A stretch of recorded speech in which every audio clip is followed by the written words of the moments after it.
धन्यवादक पात्र छथि श्री नवनीत जी जो ऑर्गन पर छथि, नारायण जी बेंजो पर और राजकुमार जी पैड पर, श्री ब्रिजमोहन जी तबला पर और श्री ओमपाल जी ढोलक पर। इस संगत कलाकार बखूबी संगत निभा रहा अछि। बहुत बहुत धन्यवाद, बहुत बहुत धन्यवाद सब संगत कलाकार के। तो आओ कार्यक्रम के आगू बढ़वे श्री ब्रजेंद्र मिश्र जी।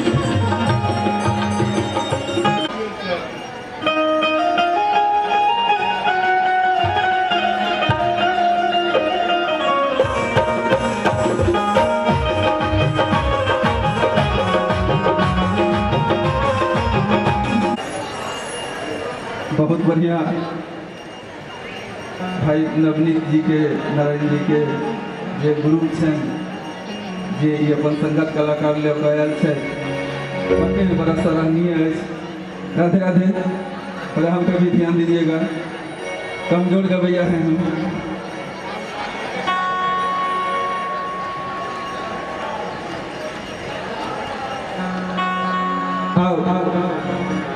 पहले माता के चरण में एक हाजिरी लगावे, तकर बाद फिर पुनः आगू बढ़ल कार्यक्रम।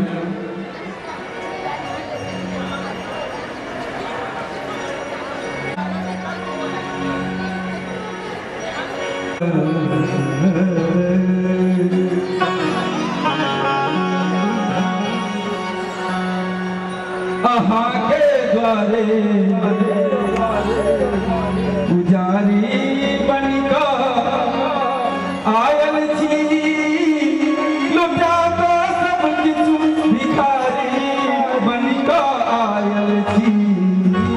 अहाँ के द्वारे पुजारी बनिक आयल छी, लुटा तो सब किछु भिखारी बनिक आयल छी।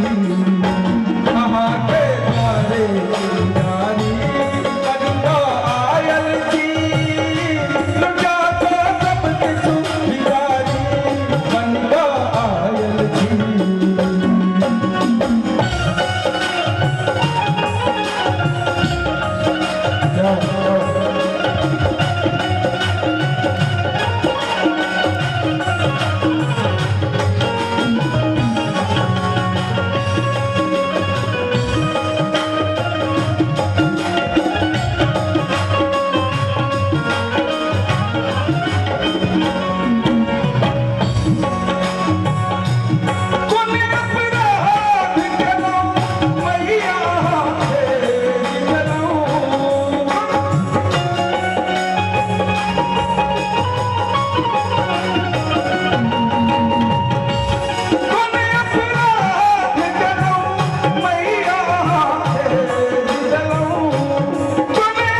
Thank you.